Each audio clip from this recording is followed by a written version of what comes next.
Magandang araw po mga kaibigan ko. Yan. Ito na yung nilabhan ko. Bango no. Bango.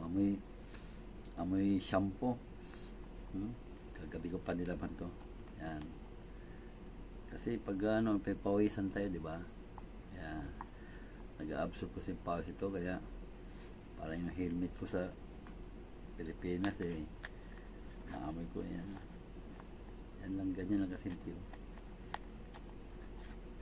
Babalik to.